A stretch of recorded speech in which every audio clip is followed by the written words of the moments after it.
The streets of downtown Boston bustled with their usual vigor. Cars honked in rhythmic bursts, pedestrians swarmed the crosswalks, and the chilly air was punctuated by the hum of conversations mingling with the occasional shout of a street vendor. Amidst the chaos, James sat slumped against the brick wall of an old deli, now shuttered and forgotten. The corner of Tremont and Hanover Street wasn't exactly prime real estate, but for James it was a cold, unforgiving home. His clothes were layers of frayed sweaters and an oversized jacket he had found in a dumpster last November. It was barely enough to fight the biting wind that howled through the narrow streets, cutting through his makeshift armor like shards of glass. A battered cardboard sign lay at his feet with the words scrawled in uneven block letters, "Anything helps." God bless beside it, a small metal coffee can rattled with the occasional clang of spare change, a disheartening melody that underscored his plight. James tugged his knit cap lower over his ears, shielding his face from the world. At 56, life had worn him down to a shadow of the man he once was. He had been a machinist, working long hours in a factory outside Springfield. But when the factory closed, the dominoes of his life toppled one by one. First came the unpaid bills, then the eviction notice. A heart condition he couldn't afford to treat sealed his fate. Every day James gambled with fate on these streets. Sometimes a kind soul would drop $1 or $2 into his can, but more often they hurried past, avoiding his eyes as if acknowledging his existence would make his misfortune contagious.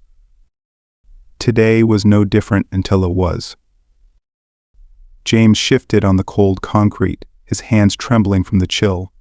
He watched as pairs of shoes hurried past shiny loafers, scuffed sneakers, the occasional polished boot. They all moved in a rhythm that seemed so far removed from his stagnant existence.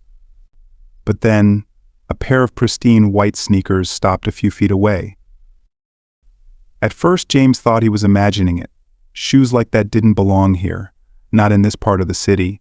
He slowly lifted his gaze, squinting against the winter sun. Standing before him was a young man, perhaps 18 or 19, with an air of quiet composure.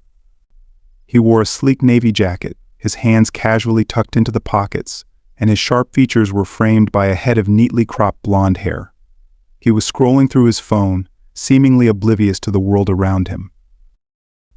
James studied the boy, intrigued by his presence. He wasn't rushing like everyone else. He stood still, almost as if the chaos around him had paused. James hesitated. He wasn't one to approach unless someone made eye contact first. It was an unwritten rule of survival. But something about the boy's demeanor urged him to speak. Clearing his throat, James forced a dry smile. "Hey, young man," he called, his voice raspy from the cold. "Can you spare $1?" The boy froze mid-scroll, his head tilting slightly as if confirming he had heard correctly. Slowly, he turned to face James, his expression unreadable. For a moment, the world seemed to shrink around them. James braced himself for rejection. He had been here before, countless times. But what happened next was anything but typical. "What do you need it for?" the boy asked, his tone calm but with a firm edge that suggested genuine curiosity rather than suspicion. The question caught James off guard. Most people either ignored him or tossed a coin without a second glance. This boy wanted to know why. James shifted uncomfortably, rubbing his hands together to fend off the cold. "Well," he began, his voice faltering, "a cup of coffee would be nice. Maybe a sandwich if I'm lucky." The boy nodded slightly, his blue eyes narrowing not in judgment, but in thought. There was a gravity to his gaze that made James feel exposed, as if the boy could see through the layers of his struggle. It was both unsettling and oddly comforting. "What's your name?" the boy asked after a pause. James hesitated. No one had asked for his name in years, not sincerely at least. "James," he finally replied, his voice barely above a whisper. The boy crouched down, leveling his gaze with James. The movement startled him. People didn't crouch on the dirty pavement to talk to him. They didn't even stop, let alone treat him like an equal. The boy extended a gloved hand. "I'm Barron," he said simply, his voice devoid of arrogance or pity, just sincerity. James shook his hand hesitantly. The gesture felt foreign, almost surreal. Barron didn't let go immediately. His grip was firm yet warm, a stark contrast to the icy wind biting at James' skin. "How long have you been out here?" Barron asked, his tone even but direct. James swallowed hard. He wasn't used to sharing his story. It wasn't a spectacle, it was a wound. But something in Barron's demeanor felt safe. "Almost a year now," he admitted. "Lost my job when the factory closed. Then my health went downhill. Couldn't keep up with the rent after that." He stopped, his voice catching in his throat. "It's been tough." Barron nodded, his expression thoughtful. He didn't interrupt or offer platitudes. He just listened. For James, that simple act felt monumental. "What about family?" Barron asked after a moment. James flinched, the question hitting a nerve. He shook his head, a bitter chuckle escaping his lips. "Don't have much of that anymore. My parents passed years ago. My brother. We haven't talked in over a decade." His voice cracked as he added, "Not much left to lose when you've already lost it all." Barron's gaze softened, his brow furrowing slightly as if weighing James' words. Then, without breaking eye contact, he reached into his pocket. James' pulse quickened. He had asked for $1, just one. But Barron's movements suggested something different. When his hand emerged, it wasn't holding a single dollar bill. Instead, he extended a crisp $100 note. The sight made James blink in disbelief. "This should cover more than coffee," Barron said, offering the bill. James stared at the money, stunned. He felt a lump rise in his throat as he struggled to find the words. "Are you serious?" he finally managed, his voice cracking. "Why would you do that?" Barron shrugged lightly. "Because I can." The simplicity of his answer left James speechless. He reached out with trembling hands, gripping the bill like it might vanish if he blinked. But before he could muster a proper "thank you," Barron leaned in closer, his voice dropping to a softer tone. "This isn't just about the money," Barron said, his blue eyes locking onto James. "I need you to promise me something." James nodded, unable to look away. "What's that?" Barron's expression grew serious. "If I help you today, you've got to help yourself tomorrow. Deal?" The words hit James harder than he expected. They weren't just a condition, they were a challenge, a lifeline tethered to hope. He nodded again, his voice barely a whisper. "Deal." As Barron stood, James clutched the bill tightly, a strange mix of gratitude and embarrassment washing over him. Around them, a small crowd had begun to gather, their whispers growing louder. Some pulled out phones, discreetly filming the exchange. James felt the weight of their stares and wanted to disappear. But Barron seemed unfazed. "Ignore them," he said softly, as if reading James' mind. "This is about you and me. No one else matters." James felt a warmth spread through him, not from the money, but from the validation in Barron's words. For the first time in a long while, he didn't feel invisible. "All right," he said finally, his voice steadying. "I'll show up. I'll try."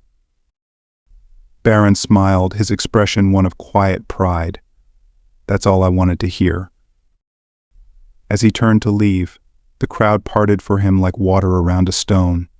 James watched him disappear into the city's current, his figure fading into the rhythm of life. But for James, the world had shifted. In his hands, he held not just money, but a reason to believe that tomorrow might be different. And for the first time in years, James allowed himself to hope. The sun dipped below the Boston skyline, casting long, golden shadows over the city. James sat on the edge of the frozen pavement, staring at the $100 bill in his weathered hands. It felt foreign, almost surreal, as though it didn't belong to him. He turned it over carefully, running his calloused fingers across the crisp paper, afraid that if he let go, it might vanish. For the first time in months, the familiar chill of despair was absent, replaced by a fragile warmth. Barron's words echoed in his mind, "If I help you today, you've got to help yourself tomorrow." But could he really do it? That night, James found refuge in the corner of an abandoned alley near Quincy Market, where he usually slept. The cold was merciless, but the bill tucked safely in his inner jacket pocket seemed to stave off the worst of it. Lying on the hard ground, his thoughts raced between hope and doubt. "I've made promises before," he muttered to himself, his breath visible in the frigid air. "What if I fail again? What if I'm just not strong enough?" A soft memory surfaced his brother John's voice. Years ago, during their last argument. "You're better than this, James. You just need to fight for it at the time." James had dismissed those words, pride outweighing reason. But tonight, they lingered. Maybe James whispered to no one in particular, his voice breaking. "Maybe I still have something left to fight for." Morning arrived with a biting wind and the soft hum of the city waking up. James sat up slowly, his joints aching from another night on the unforgiving ground. He retrieved the note Barron had given him from his jacket pocket, the words Life Hope Center scrawled neatly alongside an address. The name felt foreign, almost ironic. Could a place like that really offer hope to someone like him? As pedestrians bustled past, James gathered his few belongings, a tattered backpack, and his sign, and began his hesitant journey. Each step felt heavier than the last, not because of exhaustion, but because of the fear gnawing at him. What if they turned him away? What if this place wasn't real? By mid-morning, James stood outside the Life Hope Center, his heart pounding in his chest. The building was modest, its brick facade adorned with a simple sign above the entrance.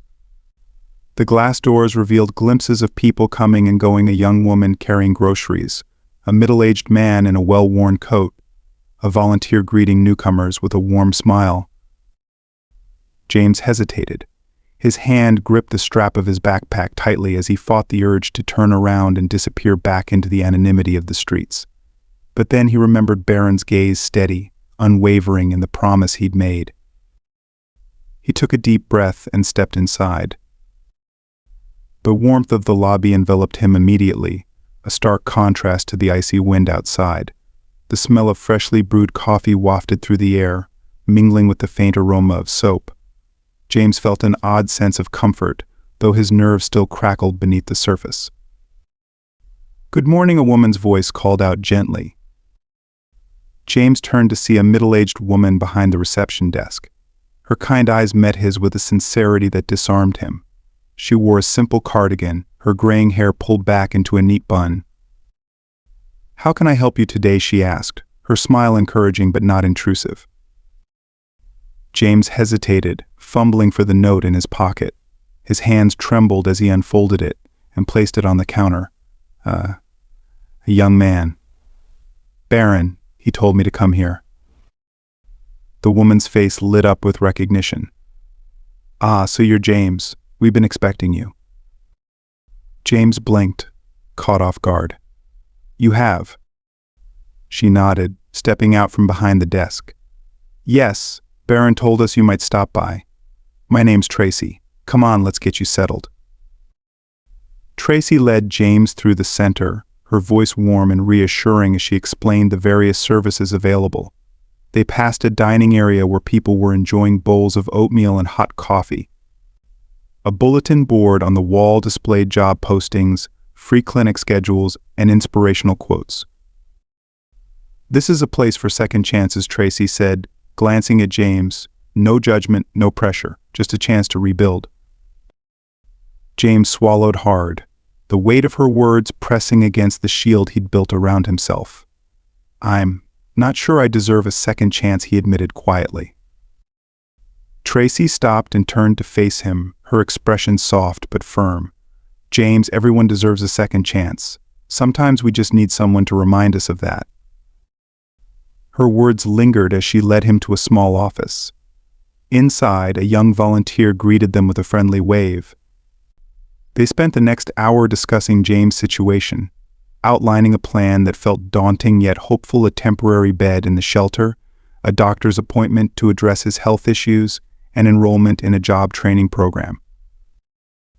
Later that afternoon, James sat on the edge of a clean, narrow cot in the shelter's sleeping quarters. The room was quiet, save for the distant murmur of voices from the hallway. For the first time in what felt like forever, James had a roof over his head and a plan, however tenuous, for the days ahead. He pulled the $100 bill from his pocket, staring at it as if it held all the answers. It wasn't just money anymore. It was a symbol of trust, of someone believing in him when he couldn't even believe in himself. "Don't screw this up," he whispered, his voice tinged with both determination and fear. As the days turned into a week, James began to settle into the rhythm of the Life Hope Center. The staff treated him with kindness and respect, offering not just practical support but also encouragement. Tracy checked in on him daily, her presence a steady anchor amidst the turbulence of his emotions. "Small steps, James," she would remind him with a smile. "That's all it takes." And slowly James began to believe her. He attended his first counseling session, where he opened up about the guilt and shame he'd carried for years. He filled out job applications, his hands trembling with a mix of hope and trepidation. He even reconnected with old skills during the center's job training sessions, finding a flicker of pride in the familiarity of work. One evening, as James sat in the common room sipping a cup of tea, Tracy approached him with a knowing smile. She handed him a tablet, its screen paused on a video.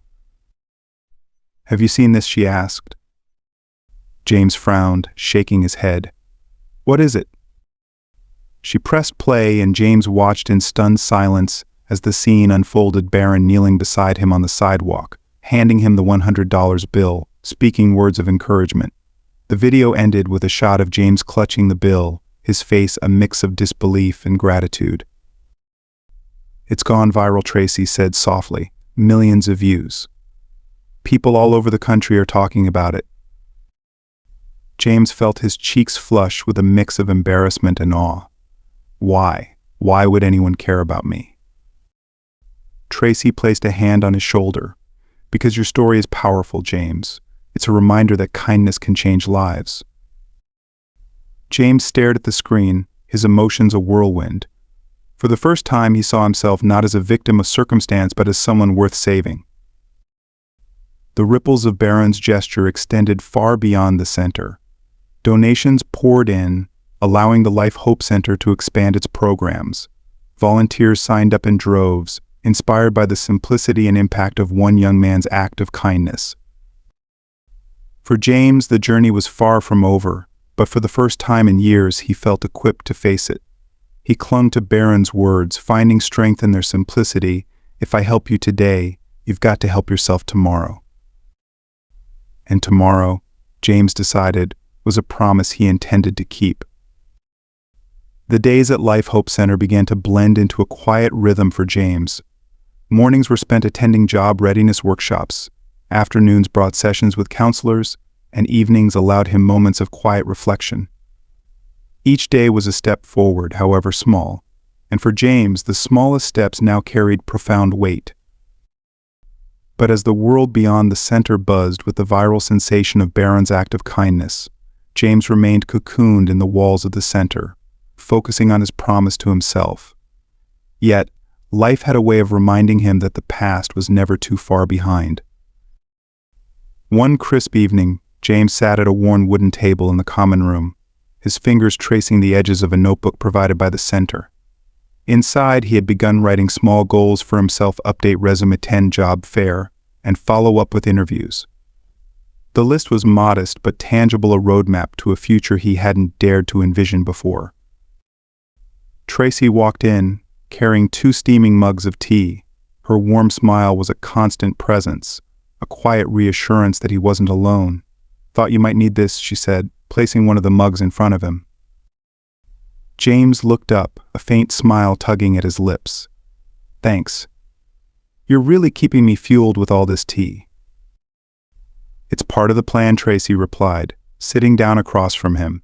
"Caffeine and encouragement, 2 essentials for rebuilding a life."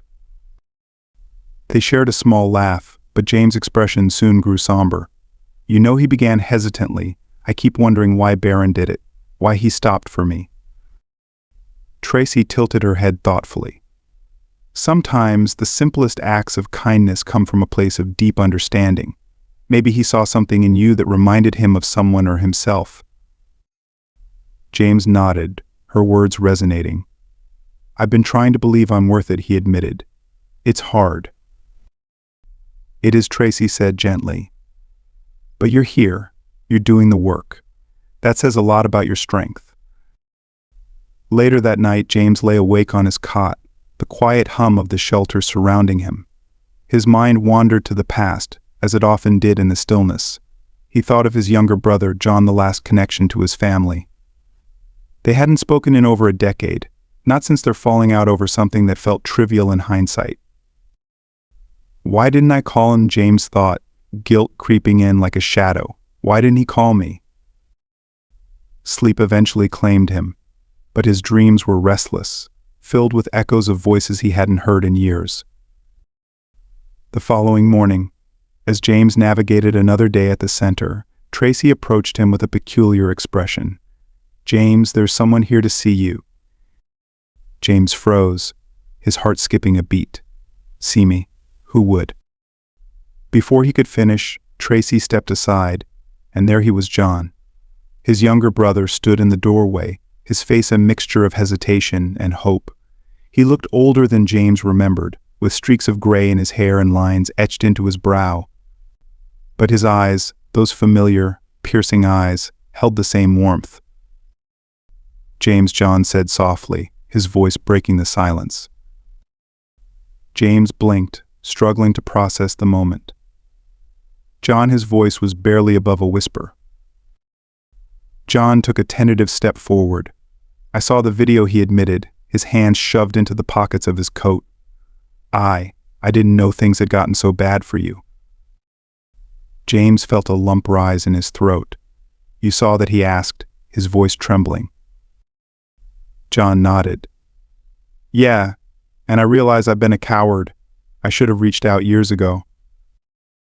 For a moment, neither of them moved. The weight of years lost hung between them, unspoken but palpable. Then, James stood, his legs unsteady, and before he knew it, John closed the distance, pulling him into a firm hug.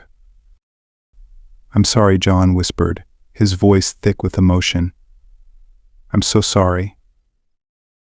James clung to his brother, his own tears falling freely.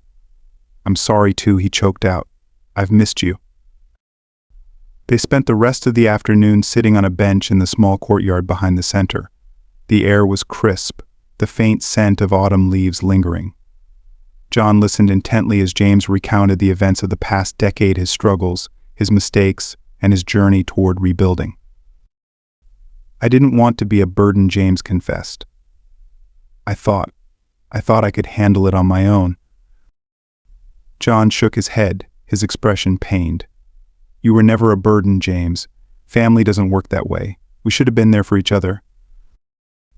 They sat in silence for a while, the words hanging between them like a fragile thread.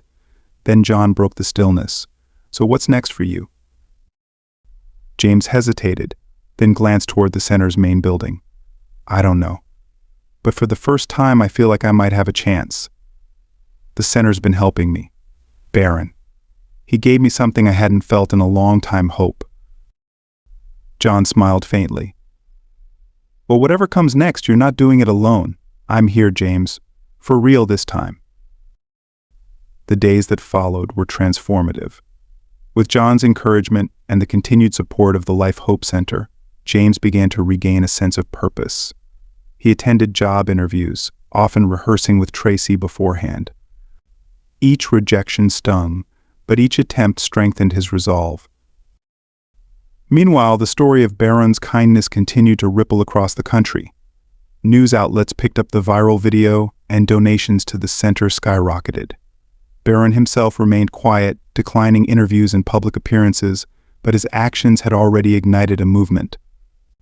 People began sharing their own stories of kindness online, tagging them with hashtags like Small Acts Big Impact and Pay It Forward. For James, the movement was a reminder that the world, despite its hardships, still held pockets of light. One evening, as James sat in the common room with John, Tracy approached with a folder in hand. "James," she said, her smile wide, "I have some good news." James raised an eyebrow, his curiosity piqued. "What is it?" "You got the job," she announced, handing him the folder. "The community center downtown, they loved your application and want you to start next week." James stared at her, the words taking a moment to sink in. I got the job." Tracy nodded, her eyes shining with pride. "You did." John clapped him on the back, grinning. "That's what I'm talking about. See, I told you you've still got it." James laughed, a sound that felt foreign yet liberating. "Thank you," he said, his voice thick with emotion. "Thank you both for everything." As James walked home that night, home being the shelter he had come to see as a stepping stone, he felt the weight of the past year lift slightly. The road ahead was still uncertain, but for the first time in a long time, it didn't feel impossible. And somewhere in the city, Barron continued to go about his life, unaware of the profound impact his small act of kindness had set in motion. But James knew, and he carried that knowledge like a beacon, lighting the way forward. The first rays of dawn painted the Boston skyline in hues of gold and pink. James stepped out of the Life Hope Center, his breath visible in the crisp autumn air. He clutched a worn leather bag containing his few belongings, and a small folder with documents that now felt like a lifeline: a resume, identification, and a letter of employment from the community center. This day felt different. It was not just another morning, it was the start of a new chapter. He paused for a moment at the center's steps, gazing at the building that had become a sanctuary. It wasn't just a shelter, it was a place where he had rediscovered himself. Tracy had walked him through every step of this journey. John had re-entered his life, bringing with him a renewed sense of family and support. And then there was Barron, whose brief but profound act of kindness had ignited a fire in James that he thought had long been extinguished. As James walked toward the subway station, he replayed the events of the past month in his mind. The fear of rejection at every job interview, the quiet nights in the common room reflecting on the weight of his past, and the glimmers of hope that had started to feel less like fleeting moments and more like tangible opportunities. "Morning," James' voice called out, pulling him from his thoughts. It was Gary, another resident of the Life Hope Center, standing on the corner handing out flyers for a local diner. James had spent many evenings talking with Gary about their shared struggles and dreams of a better future. "Morning," Gary, James replied, smiling. "How's the job hunt?" Gary shrugged, his expression hopeful yet weary. "Got an interview later today. Fingers crossed." James clapped him on the shoulder. "You'll do great. Just be yourself."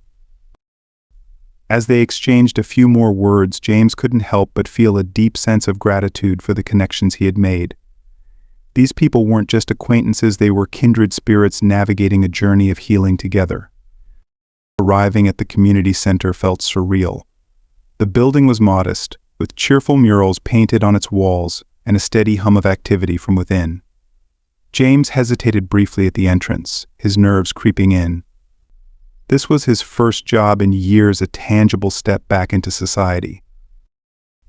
Inside, he was greeted by a kind woman named Linda, the center's director. Her warm demeanor immediately put him at ease. "James, we're so glad you're here," she said, extending a hand. "You're going to make a real difference here." "Thank you," James replied, his voice steady, despite the butterflies in his stomach. "I'm grateful for the opportunity." Linda gave him a tour, explaining his responsibilities, coordinating activities for seniors, managing supplies, and assisting with community events. James listened attentively, taking in every detail. By the end of the day, James felt a sense of fulfillment he hadn't known in years. The work was simple but meaningful, helping an elderly woman carry groceries to her car, setting up chairs for a community meeting, and chatting with a veteran who shared stories of his time in the service. Each interaction reminded James of his own resilience and the strength of those around him. Back at the Life Hope Center that evening, James found Tracy in the dining hall, helping serve dinner. He approached her with a grin that spoke volumes. "Well," she asked, setting down a tray of soup. "How was the first day?" "It was amazing," James admitted, his voice tinged with wonder. "It felt good to be useful again. To feel like I'm part of something." Tracy beamed. "I never doubted you for a second. You've come so far, James. And this is just the beginning." As weeks turned into months, James continued to thrive at the community center.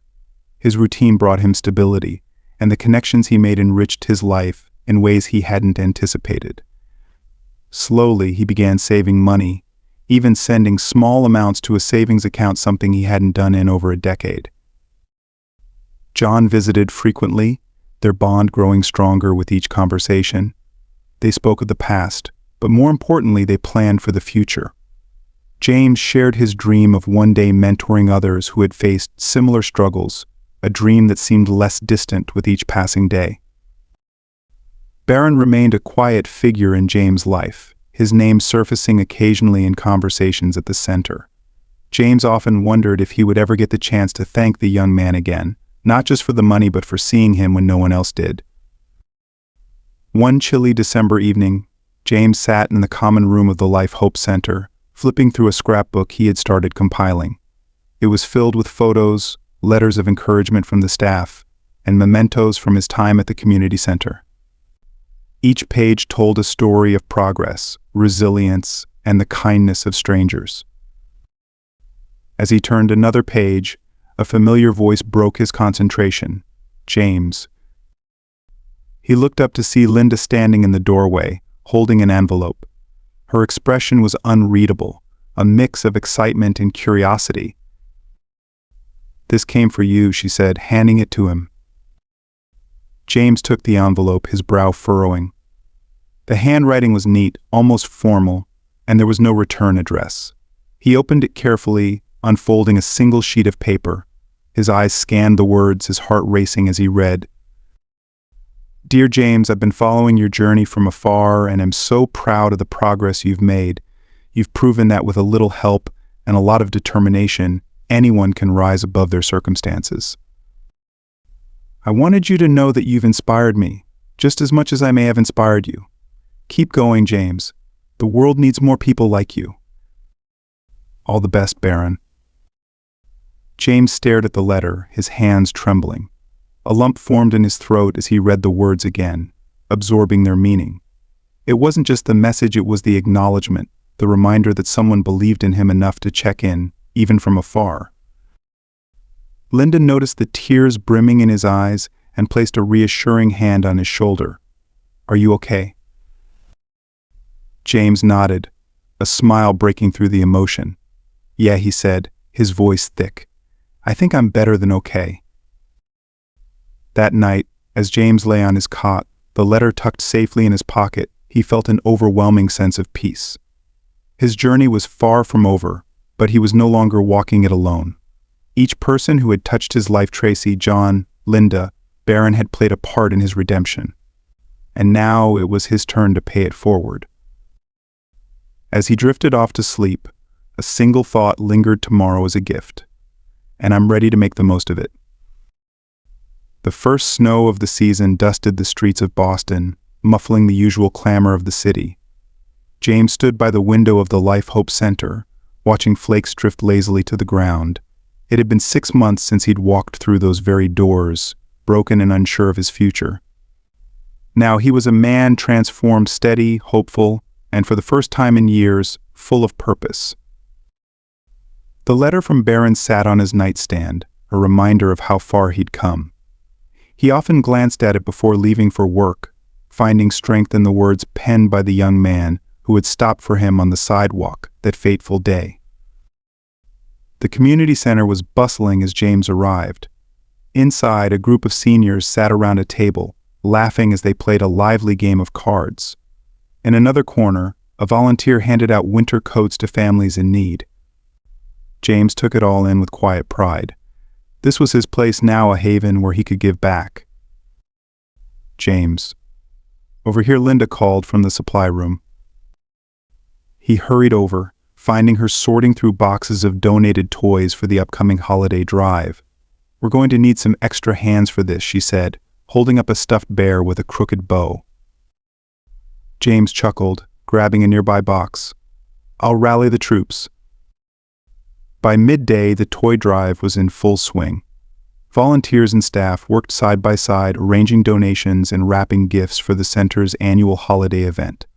James couldn't help but marvel at the energy in the room. It was a stark contrast to the isolation he had once felt, and he knew he owed much of this newfound sense of belonging to the people who had lifted him up. As he tied a ribbon around a neatly wrapped box, a voice interrupted his thoughts. "James, got a minute?" It was Tracy, her usual calm demeanor tinged with excitement. She held a clipboard in one hand and a curious look in her eyes. "Of course," James replied, setting the box aside. Tracy led him to her office, closing the door behind them. "I just got off the phone with a reporter from the Boston Globe," she began, her voice brimming with anticipation. "They're doing a feature on the center and how it's impacted the community. They specifically asked to interview you." James blinked, taken aback. "Me? Why would they want to talk to me?" Tracy smiled warmly. "Because your story matters, James. It's real, it's inspiring, and it's a testament to what we do here." He hesitated, his mind racing. The thought of sharing his journey with the world was both exhilarating and terrifying. "I don't know, Tracy. I'm not great with words." "You don't have to be," she assured him. "Just be honest. Be yourself." The interview was scheduled for later that week. James spent the days leading up to it reflecting on what he wanted to say. He revisited old memories, the laughter of his younger days, the crushing weight of his darkest moments, and the light that had begun to break through thanks to Barron and the Life Hope Center. When the day arrived, he sat across from a journalist named Claire, a kind woman with sharp eyes and a notebook poised to capture every word. "Let's start with your time at the center," Claire said, her voice inviting. "What brought you here?" James took a deep breath.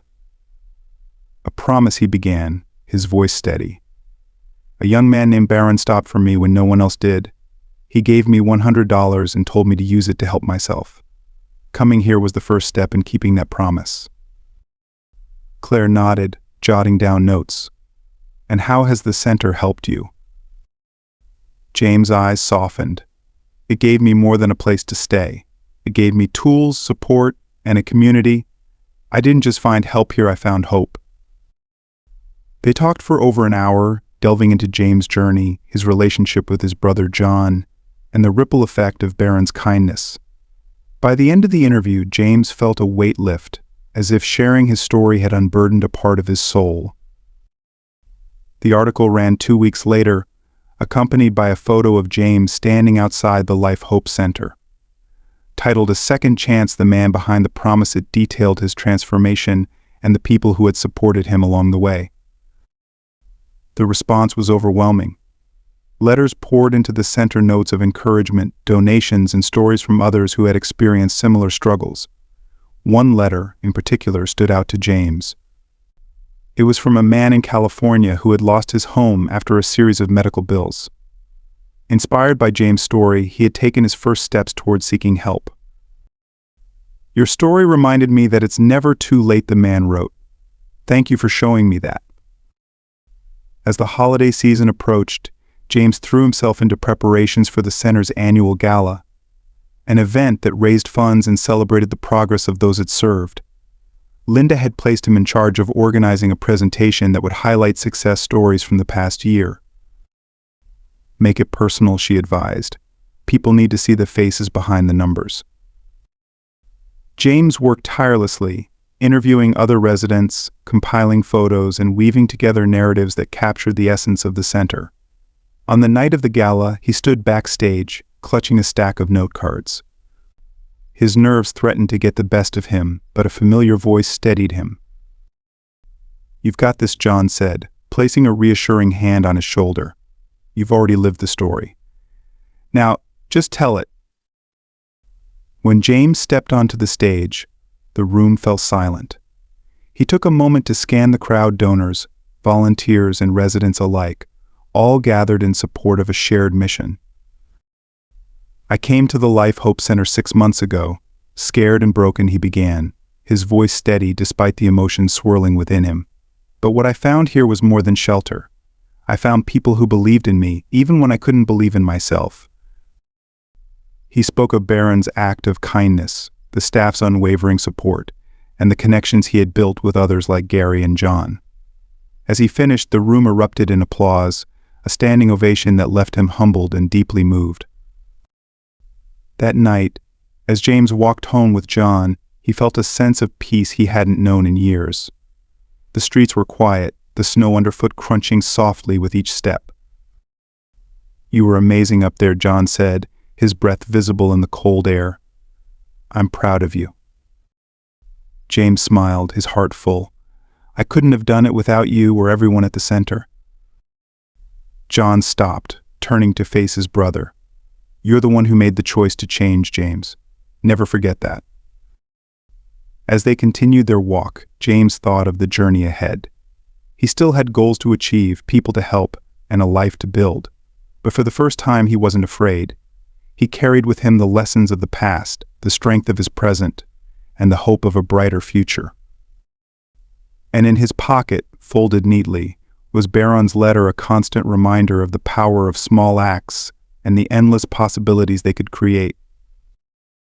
Winter deepened its hold on Boston as the streets sparkled with frost and the air carried a crispness that stung the skin. The holidays had come and gone, leaving the city quieter, as if it were catching its breath. James stood at the entrance of the Life Hope Center, gazing at the snow-covered pavement.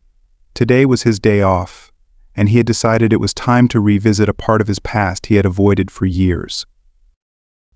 "Are you sure you want to do this?" John asked, his tone a mixture of concern and encouragement as he leaned against the doorway behind James. James turned, offering a small smile. "Yeah, it's time. I need to see it one last time." John nodded, his brotherly instincts urging him to offer support. "Want me to come with you?"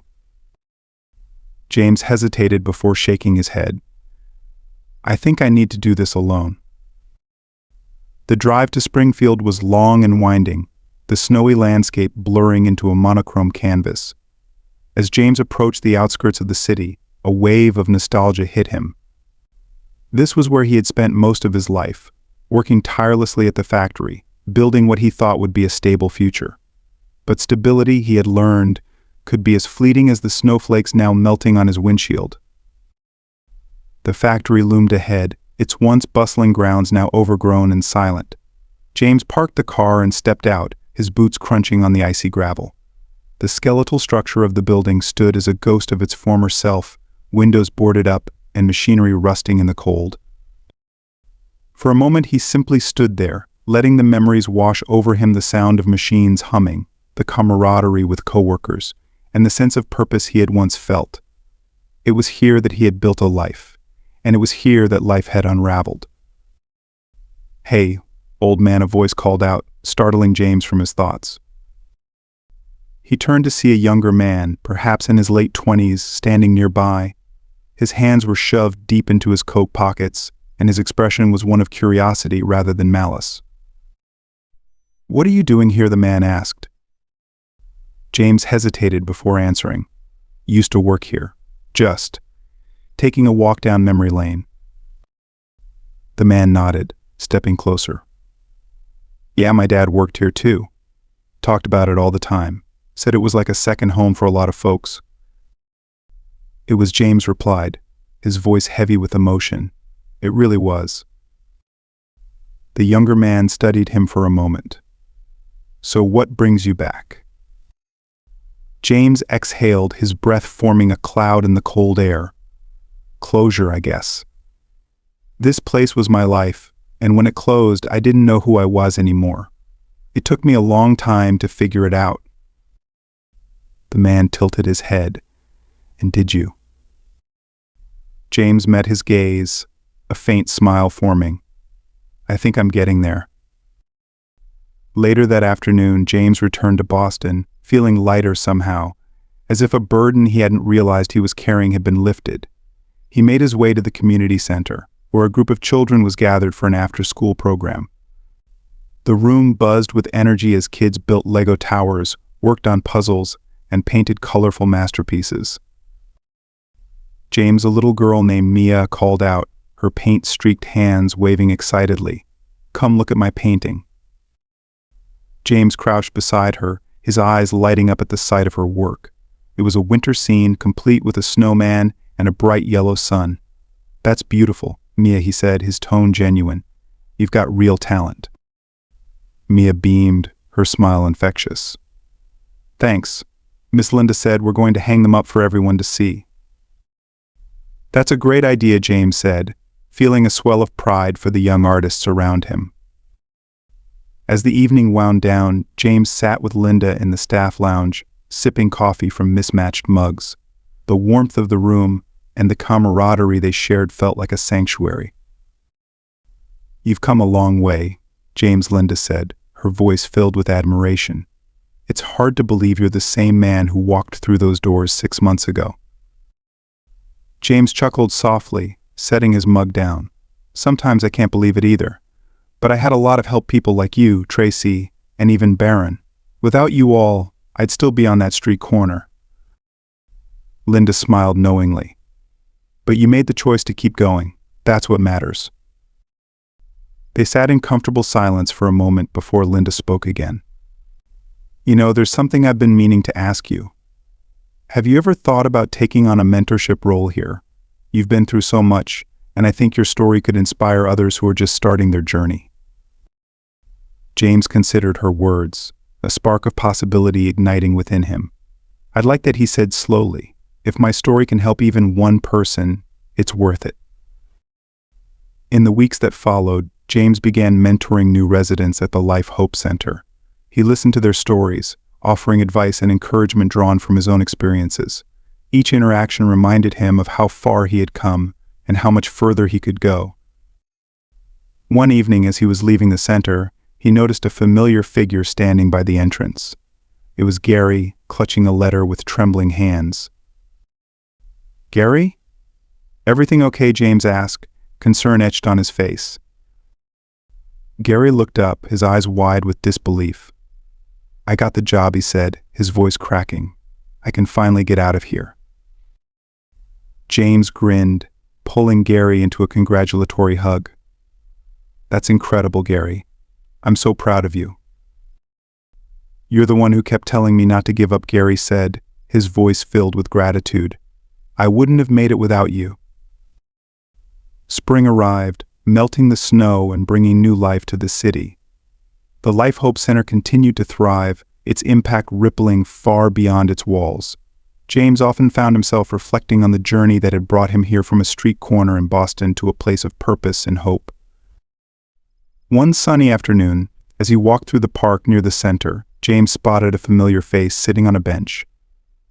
Barron. The young man was engrossed in a book, his expression calm and focused.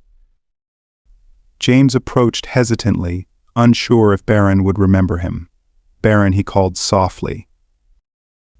The young man looked up, his face breaking into a smile of recognition. "James, hey, it's good to see you." They shook hands, and James sat beside him, the moment heavy with unspoken gratitude. "I've been wanting to thank you," James said, his voice steady but emotional. "Not just for the money, but for seeing me when no one else did." Barron's expression softened. "You don't have to thank me, James. You did the hard part. I just gave you a nudge." They talked for hours, sharing updates on their lives and reflecting on the power of small acts of kindness. As the sun dipped below the horizon, James felt a profound sense of peace.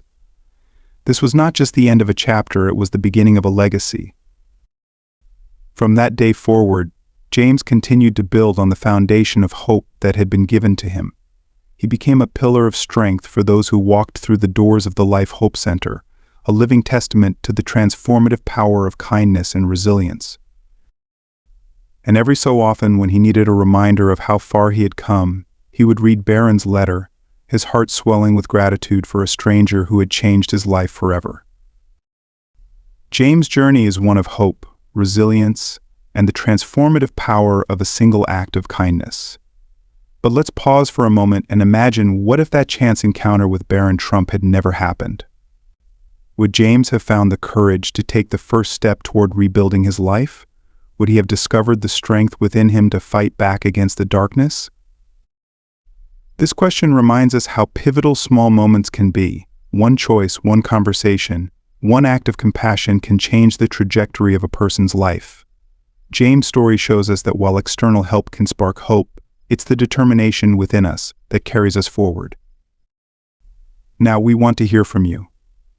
How do you think James' life might have unfolded if Barron hadn't stopped to help? Would he have found another way to rise above his struggles, or would the weight of his circumstances have held him back? Share your thoughts in the comments below. We'd love to hear your perspective on this thought-provoking what if. If James' journey moved you, don't forget to like this video to show your support for spreading stories of hope. Hit subscribe to join our community and stay updated on more inspiring stories that remind us of the strength of the human spirit. And please share this video with your friends and family to inspire even more people to embrace kindness in their everyday lives. Your voice can inspire. Your actions can create change. Let's keep the ripple effect of hope alive.